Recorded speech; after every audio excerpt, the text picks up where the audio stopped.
नमस्कार। Mission health के सजीव फोन इन कार्यक्रम में आप सभी का स्वागत है। जैसा कि आप जानते हैं कि इस कार्यक्रम के अंतर्गत हम हमेशा आपको जानकारी दिलवाते हैं एक नए विषय पर एक्सपर्ट से। इसी सिलसिले को बरकरार रखते हुए आज इस कार्यक्रम का विषय हमने लिया है पुनरीक्षित राष्ट्रीय क्षय नियंत्रण कार्यक्रम के अंतर्गत समुदाय को दी जाने वाली उपचार सुविधाएं।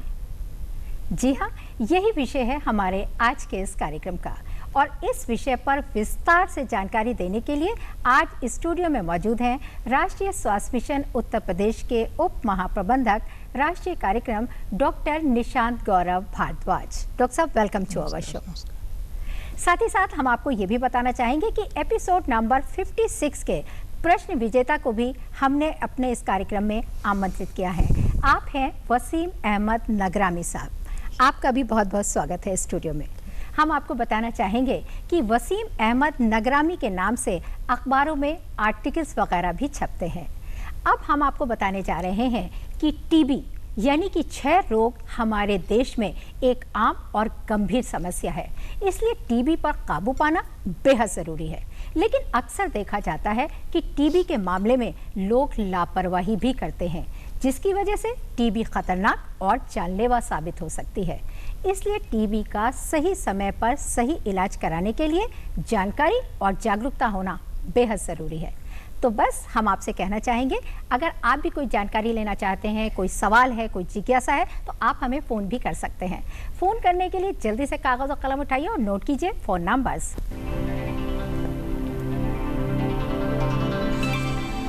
फ़ोन नंबर्स इस प्रकार से हैं 052222055756, दूसरा नंबर 052222888698, एक नंबर और नोट कीजिए 0522401598।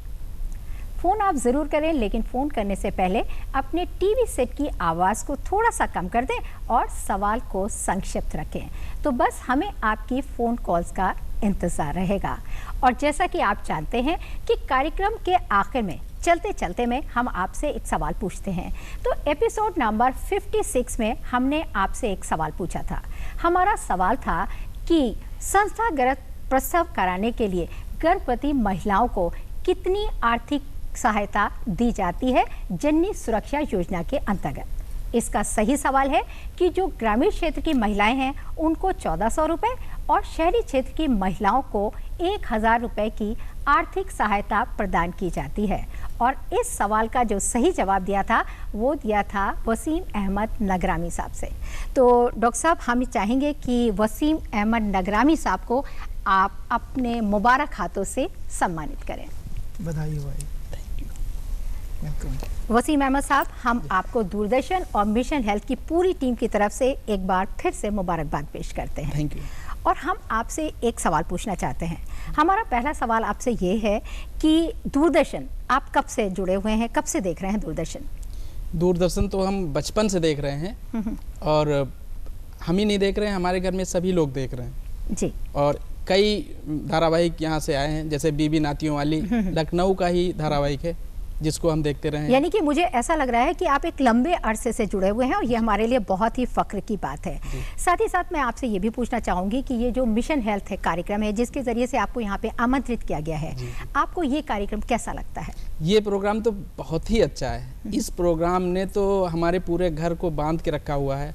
जैसे ये प्रोग्राम शुरू होता है तो हमारे घर के सभी लोग आकर के इकट्ठा हो जाते हैं और हम जो नहीं आते हैं बच्चों को उनको भी दिखाते हैं, बुला के मोहल्ले के बच्चों को भी। जी, तो ये बहुत ही अच्छी बात है। हम ये चाहेंगे कि आप इसी तरह हमारे कार्यक्रम से जुड़े रहिए, इसी तरह सवालों के जवाब लिखते रहिए और हम लोग आपको इसी तरह से आमंत्रित करते रहेंगे अगर आप लकी विनर होंगे। धन्यवाद जी।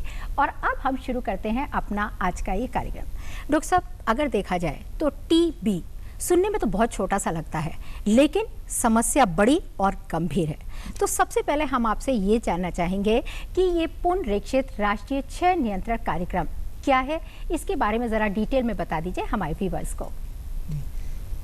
जैसा कि टीबी, क्षय रोग, ट्यूबरक्लोसिस हमारे सभी दर्शक इस नाम से अवगत हैं। मैं अपने दर्शकों को बताना चाहूँगा कि दुनिया में जितने भी क्षय रोगी होते हैं उसके 1/4 क्षय रोगी भारत में रहते हैं जी।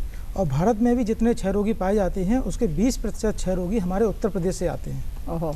तो ये इतनी गंभीर समस्या है कि इस पे अगर हमारे उत्तर प्रदेश में अगर हम इस पर नियंत्रण पाते हैं तो उसका फ़र्क पूरे दुनिया के इंडिकेटर्स पे पड़ता है। तो भारत सरकार ने सर्वप्रथम 1962 में राष्ट्रीय क्षय रोग नियंत्रण कार्यक्रम प्रारंभ किया था। उसके पश्चात 1996 में पुनरीक्षित राष्ट्रीय कार्यक्रम को एज ए पायलट प्रोजेक्ट लाया गया, कुछ जिलों में लॉन्च किया गया। इसके पश्चात 2006 में यह कार्यक्रम पूरे भारतवर्ष में आच्छादित कर दिया गया। इस कार्यक्रम के तहत राज्य स्तर पर राज्य क्षय रोग अधिकारी होते हैं जो पूरे राज्य की क्षय रोग की गतिविधियों की संचालन समीक्षा देखते हैं। प्रत्येक जिले में एक जिला क्षय रोग नियंत्रण केंद्र स्थापित है जहां पर जिला क्षय रोग अधिकारी होते हैं जो जिले की समीक्षा और मॉनिटरिंग करते हैं। इस कार्यक्रम के अंतर्गत प्रत्येक ब्लॉक में एक TU ट्रीटमेंट यूनिट का निर्माण किया गया है जहां से मरीजों को दवाई और जांच की सुविधाएं प्रदान की जाती हैं। जांच की सुविधा प्रदान करने के लिए पूरे उत्तर प्रदेश में 2020 डेजिग्नेटेड माइक्रोस्कोपी सेंटर स्थापित किए गए हैं जी। इसके अतिरिक्त दवाइयों के डिस्ट्रीब्यूशन के लिए लगभग 39,000 डॉट सेंटर का भी स्थापित हैं जिनमें हमारी आशा बहन मरीजों को दवाई खिलाने का कार्य करती हैं। इसके अतिरिक्त MDR TB के लिए जांच के लिए 142 CVNet की मशीन स्थापित की गई हैं विभिन्न डिस्ट्रिक्ट के हेडक्वार्टर्स पे और nodal DRTB centres 51 nodal DRTB centres स्थापित किए गए हैं। 51 DRTB सेंटर्स स्थापित किए गए हैं और 21 नोडल DRTB सेंटर्स स्थापित किए गए हैं। इसके अलावा जो कुछ लाइन प्रोबेस या कल्चर DST के लिए लैब्स भी स्थापित की गई हैं जी। बहुत ही इम्पोर्टेंट जानकारी आपने दी है। जी हाँ, सरकार के द्वारा बहुत सारी स्वास्थ्य सेवाएं और सुविधाएं मुहैया कराई जा रही हैं। आप इन स्वास्थ्य सुविधाओं का पूरा लाभ उठाइए और हाँ, दूसरों को भी ज़रूर बताइए ताकि सभी लोग स्वस्थ रहें, सुरक्षित रहें और हमारा देश समृद्ध और खुशहाल बने। डॉक्टर साहब, मैं अगला सवाल जो मेरा है वो आपसे यही है कि इसके अंतर्गत किस बीमारी का इलाज किया जाता है? जी, इस कार्यक्रम के अंतर्गत सभी प्रकार की TB, सभी प्रकार के क्षय रोग, चाहे वो पल्मोनरी हो, चाहे फेफड़ों से संबंधित हो या शरीर के किसी अन्य अंग के हों, MDR TB, drug sensitive TB, सभी का इलाज किया जाता है। मैं आपकी जानकारी के लिए बता दूं कि हमारे बाल और नाखूनों को छोड़ करके ये ट्यूबरक्लोसिस किसी भी अंग को प्रभावित कर सकता है। तो अगर हमारे फेफड़ों को प्रभावित करता है तो उसको हम पल्मोनरी TB कहते हैं और फेफड़े के अतिरिक्त किसी अन्य अंग को प्रभावित करता है तो उसको हम एक्स्ट्रा पल्मोनरी TB कहते हैं। यानी कि जो हमारे देश में जो TB है वो फेफड़ों वाली TB काफी कॉमन है और जो संक्रमण के द्वारा फैलती है। जी, फेफड़ों वाली TB ही संक्रमण फैलाती है। जी, साथ ही साथ मेरा आपसे डॉक्टर साहब, मैं अपना सवाल बाद में पूछूंगी, पहले कॉलर से बात कर लेते हैं। Hello hello hello, good evening ma'am. जी, स्वागत है आपका मिशन हेल्थ कार्यक्रम में। प्लीज अपना सवाल पूछिए। Thank you ma'am. मैम, मेरा नाम सौरभ पाठक है जी। मैम, मेरा प्रश्न है सरकार द्वारा चलाया जा रहा पुनरीक्षित राष्ट्रीय क्षय नियंत्रण कार्यक्रम के अंतर्गत क्या केवल गरीब वर्ग के TB से पीड़ित मरीज ही उपचार करा सकते हैं या मध्यम वर्ग के TB से ग्रसित मरीज भी? Thank you ma'am. जी, बताइए डॉक्टर साहब। बहुत अच्छा सवाल किया है। देखिए, इसमें ऐसा कोई डिस्क्रिमिनेशन नहीं है। कोई भी व्यक्ति चाहे गरीब हो, अमीर हो या मध्यम वर्ग का हो, वो हमारे फैसिलिटी में आता है तो उसको इलाज मुहैया कराया जाएगा और उसका पूरा ध्यान रखा जाएगा। जी, सौरभ साहब, हम उम्मीद करते हैं कि आपको अपने सवाल का जवाब ज़रूर मिल गया होगा। Thanks for calling. डॉक्टर साहब, ये जो कार्यक्रम चलाया जा रहा है पुनरीक्षित राष्ट्रीय क्षय नियंत्रण कार्यक्रम, इसके अंतर्गत मरीजों को क्या क्या सुविधाएं मुहैया कराई जाती है? जी, इस कार्यक्रम के अंतर्गत मरीजों को निःशुल्क दवाइयाँ उपलब्ध कराई जाती हैं। जो ड्रग सेंसिटिव TB का निःशुल्क इलाज उपलब्ध कराया जाता है। इसके अतिरिक्त MDR TB होता है जिसकी मेडिसिन काफ़ी कॉस्टली होती हैं, वो भी मरीजों को निःशुल्क उपलब्ध कराई जाती हैं। MDR मतलब डॉक्टर साहब multi drug resistance tuberculosis. Okay. इसके अतिरिक्त जो जांच होती है, बलगम की जांच की सुविधा उपलब्ध कराई जाती है और एक्सरे की सुविधा भी उपलब्ध कराई जाती है और MDR TB की डायग्नोसिस करने के लिए CVNet की जांच जो होती है वो भी उपलब्ध कराई जाती है और उसके अलावा लिक्विड प्रोब ऐसे हैं, कल्चर DST की, मतलब आप ये कह सकते हैं कि हम ट्यूबरक्लोसिस से संबंधित लगभग सारी सुविधाएं मरीज को प्रदान कर रहे हैं इस कार्यक्रम में। डॉक्टर साहब, नंद स्वरूप मिश्रा जी का बाराबंकी से फोन आ रहा है। हेलो हेलो हेलो, स्वागत है आपका मिशन हेल्थ कार्यक्रम में। हाँ, नमस्ते मैडम, मेरा नाम नंद स्वरूप नमस्ते। मैं जानना चाहता हूँ कोई चमकती हुई चीज चांदी नहीं हो सकती है, उसी प्रकार हर खांसी टीबी नहीं हो सकती है। तो इसके जो मेन कारण होते हैं टीबी के, जैसे कुछ लोग धूमपान करते हैं, कोई शराब पीते हैं, कोई खैनी लेते हैं, इसके अलावा और कौन से कारण हो सकते हैं?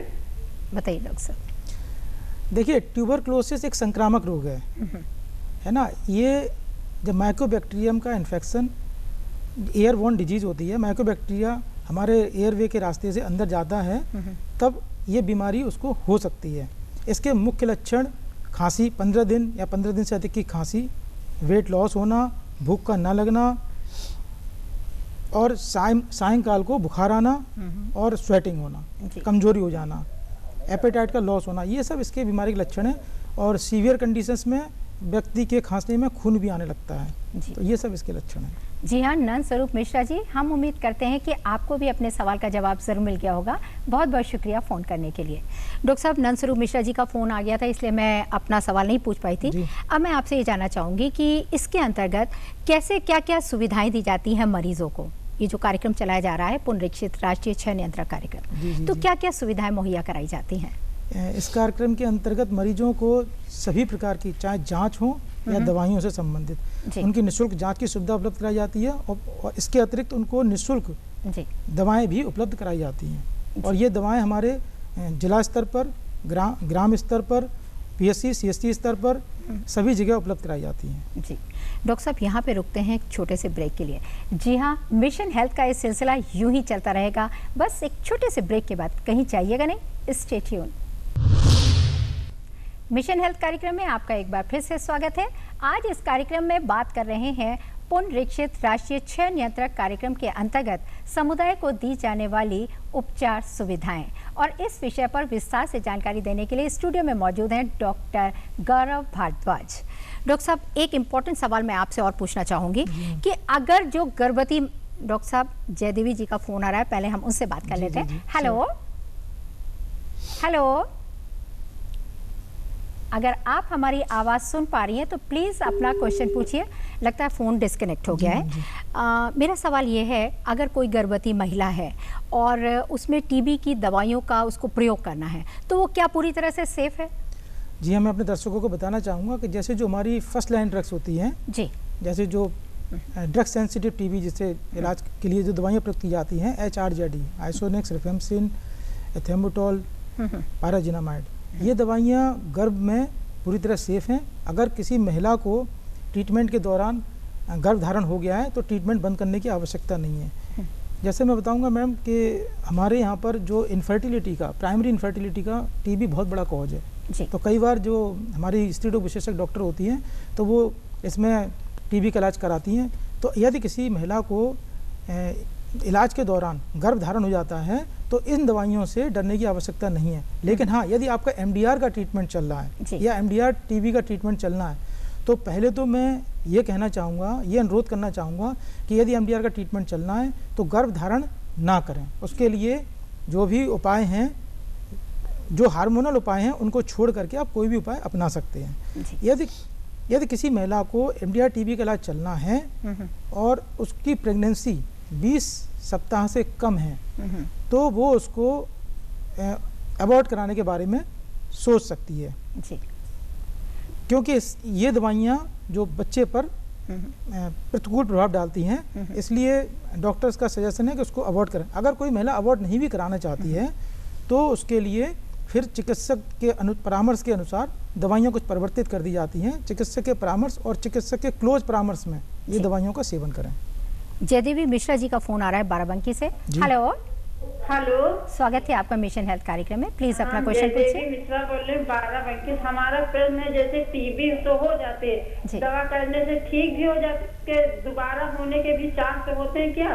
बताइए डॉक्टर साहब। जी हाँ, टीबी एक बार ठीक होने के बाद दोबारा हो सकती है।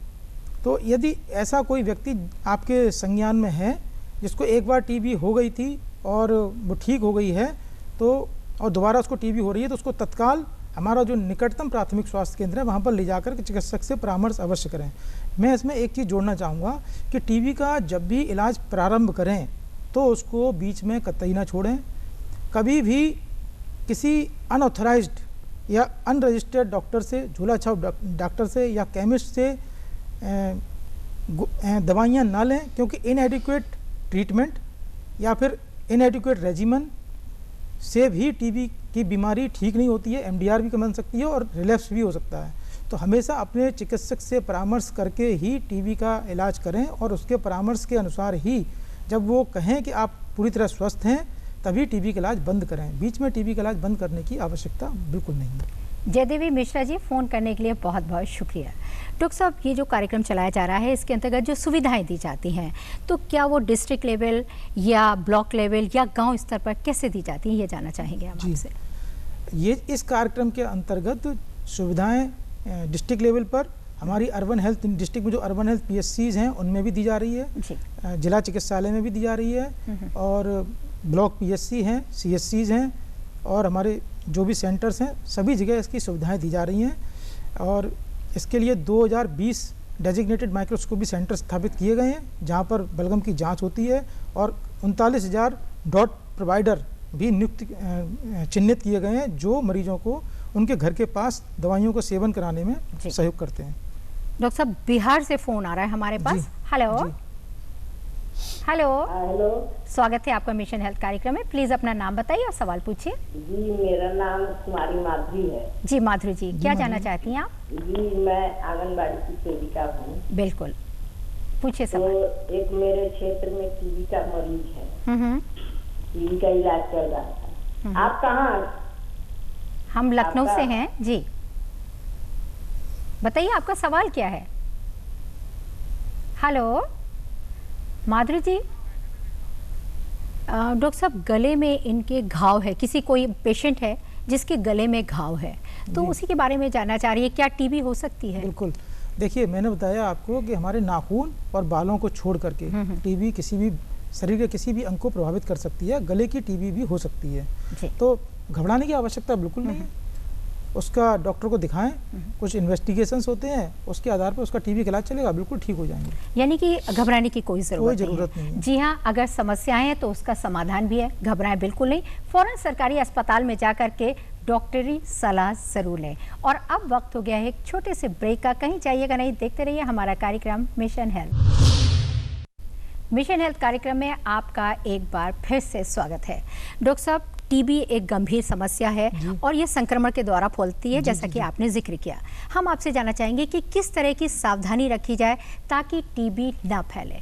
जी, मैं अपने दर्शकों को बताना चाहूँगा कि सबसे पहले तो जब हमारे घर में कोई नवजात शिशु का जन्म होता है तो हमारे यहाँ एक जो इम्यूनाइजेशन प्रोग्राम है उसमें एक BCG का वैक्सीन लगता है जो जन्म के समय ही लगता है। तो मेरा अनुरोध है कि यदि वह वैक्सीन तुरंत लगवाएं और नहीं भी लग रहा है तो अपनी एएनएम बहन जी से कहकर वो वैक्सीन जरूर लगवा लें। वो वैक्सीन चाइल्डहुड टीबी से प्रोटेक्शन देता है और बहुत ज़रूरी है। दूसरी बात मैं कहना चाहूँगा कि टीबी जो बीमारी है वो स्लम्स में ज़्यादा होती है, ऐसे जगहों पर जहाँ ओवर क्राउडेड लोग रहते हैं, जिनका खान पान ठीक नहीं है या फिर जो कुपोषित होते हैं जी। तो इससे बचाव के लिए अच्छा खाना लें, जब क्रॉस वेंटिलेटेड रूम्स में रहें अपने कमरे का क्रॉस वेंटिलेशन प्रॉपर रखें और खान पान का विशेष ध्यान रखें। यदि किसी व्यक्ति को टीबी हो जाती है तो चूंकि एक व्यक्ति जो टीबी पॉजिटिव है, जिसका स्पुटम पॉजिटिव है, यदि वह सोसाइटी में ओपन खुला घूमता है तो वो 10 से 15 नए मरीज बनाता है। तो मेरा अनुरोध है ऐसा व्यक्ति जिसको टीबी हो गई है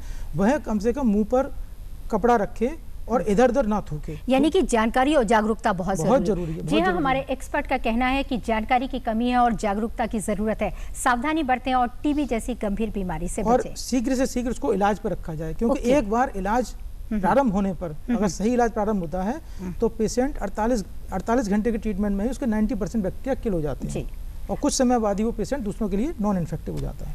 वसीम अहमद साहब, आप भी स्टूडियो में आए हुए हैं, आप भी कुछ पूछना चाहेंगे डॉक्टर साहब से? हमारा एक सवाल डॉक्टर साहब से है कि ऐसा होता है कि मरीज इलाज करते करते बीच में छोड़ देता है, तो ऐसे रोगियों के लिए आपकी क्या सलाह है? हाँ डॉक्टर साहब, आप बता चुके हैं लेकिन हम चाहेंगे एक बार फिर से बता दीजिए, क्योंकि ये बहुत कॉमन प्रॉब्लम है। देखिए, मेरा अनुरोध है कि जब भी किसी व्यक्ति को टीबी का इलाज प्रारंभ होता है तो 15-20 दिन में अगर दवाई उसकी ठीक है, उसको असर कर रही है, तो 15-20 दिन के अंदर ही उसको गुड फीलिंग होने लगती है, उसका वेट बढ़ने लगता है और 1 महीने में उसको काफ़ी अच्छा फील होने लगता है।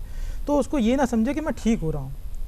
बीमारी ठीक होने में पूरे 6 माह का समय लेती है। इस दौरान उसको इलाज कतई बंद नहीं करना है। चाहे मरीज अपने आप को ठीक भी महसूस कर रहा है तो भी इलाज बंद नहीं करना है। इलाज बंद करना से पहले डॉक्टर से परामर्श अवश्य करें। डॉक्टर के परामर्श के उपरांत ही अपना इलाज बंद करें। बीच में इलाज कतई ना छोड़ें। बीच में इलाज छोड़ना घातक टीबी को रूप ले सकता है, MDR टीबी हो सकता है, और आपके घर में ही आपके जो कॉन्टेक्ट में लोग हैं वो भी रिस्क में आ सकते हैं। बिल्कुल, हम आपसे कहना चाहेंगे कि हम सबका हो एक ही सपना, हम सबका हो एक ही सपना, टीबी मुक्त हो देश अपना। और हम लोग तभी कामयाब हो पाएंगे जब हम सभी मिलकर के सहभागिता, कम्युनिटी की सहभागिता और लोगों का सहयोग में प्राप्त होगा, तभी हम इसमें कामयाब हो पाएंगे। डॉक्टर साहब, हम आपसे ये जरूर जानना चाहेंगे कि विश्व क्षय रोग दिवस कब मनाया जाता है और किस तरह के कार्यक्रम आयोजित किए जाते हैं? देखिए, प्रत्येक वर्ष 24 मार्च को विश्व क्षय रोग दिवस मनाया जाता है। विश्व क्षय रोग दिवस, इसी दिन सर रॉबर्ट कोच ने ट्यूबरकुलर बैक्टीरिया की डिस्कवरी किया था, तो उसी के उपलक्ष्य में इस डे को ऑब्जर्व किया जाता है। इस दिन गोष्ठियों को प्रत्येक जिले में, उत्तर प्रदेश के प्रत्येक जिले में जिला क्षय रोग केंद्र में गोष्ठियों का आयोजन किया जाता है। जो अच्छे कार्य करने वाले वर्कर्स होते हैं, हमारे आशा बहन होती है या STS STLS या जो भी होते हैं, उनको प्राइज डिस्ट्रीब्यूशन किए जाते हैं, उनके अच्छे कार्य के लिए प्रोत्साहित किया जाता है। और इसमें जागरूकता लाने के लिए बच्चों को जागरूकता, तरह तरह के कार्यक्रम जैसे रैली करना, जागरूकता फैलाने के लिए कार्यक्रम किए जाते हैं। और हमारे स्टेट हेडक्वार्टर पे भी यह कार्यक्रम वृहद स्तर पर मनाया जाता है। डॉक्टर साहब, कार्यक्रम के आखिर में हम एक इम्पोर्टेंट सवाल आपसे और पूछना चाहेंगे कि ये जो निक्षय पोषण योजना है, इसके बारे में जरा शॉर्ट में बता दीजिए हमारे व्यूअर्स को। जो निक्षय पोषण योजना है, जैसा कि हम सभी जानते हैं कि ट्यूबरक्लोसिस, कुपोषण, माल न्यूट्रिशन, और जो ऐसे लोग हैं जो स्लम्स एरिया में रहते हैं, जो गरीब लोग हैं, उनमें ज़्यादा होती है। तो इसके लिए सरकार ने उनको न्यूट्रिशनल सपोर्ट के लिए एक योजना लाई है, जिसमें कि जब मरीज को ट्यूबरक्लोसिस होता है, हमारी फैसिलिटी में रजिस्टर होता है, तो प्रत्येक माह 500 रुपये उसके अकाउंट में स्थानांतरित किए जाते हैं। जब तक वह ट्रीटमेंट पर रहेगा, उसको प्रति माह न्यूट्रिशनल सपोर्ट के लिए 500 रुपये का दिया जाएगा, उसके अकाउंट में सीधे ट्रांसफर किए जाएंगे। बहुत ही इंपॉर्टेंट जानकारी आपने हमें दी है, और इसका सभी दर्शक जिनको ट्यूबरक्लोसिस है वो लाभ अवश्य लें। जी हाँ। और अगर आपके पास अकाउंट नहीं भी है तो अभी घबराने की बात नहीं है हमारे, क्योंकि अब ये धनराशि सीधे अकाउंट में ट्रांसफर की जाती है। अकाउंट नहीं है तो हमारे जो वर्कर्स हैं वो आपके अकाउंट खुलवाने में मदद करेंगे। एक डाक खाने से भी एक हम लोगों का टाई अप हुआ है, तो यदि किसी व्यक्ति का अकाउंट नहीं है तो डाक खाने का जो हमारे जो पोस्टमैन होते हैं वो आपके घर पर जाकर के 0 बैलेंस में अकाउंट खोल सकते हैं। बहुत ही इंपॉर्टेंट जानकारी दी है, थैंक यू सो मच। जी हाँ, हम आपसे कहना चाहेंगे कि आज हम सब मिलकर ये वादा करते हैं कि टीबी को रोकेंगे, वादा निभाएंगे, मैं, आप और हम सब। इसी वादे के साथ कार्यक्रम के आखिर में चलते चलते, जैसा कि आप जानते हैं कि कार्यक्रम के आखिर में हम आपसे एक सवाल पूछते हैं, तो बस जल्दी से कागज और कलम उठाइए और नोट कीजिए आज का सवाल। हमारा आज का सवाल है, विश्व क्षय रोग दिवस कब मनाया जाता है? जी हाँ, यही सवाल है, और इस सवाल का जवाब आप हमें जल्द से जल्द डाक या ईमेल के जरिए लिखकर भेज सकते हैं। इसके लिए नोट कीजिए आप हमारा पता और ईमेल।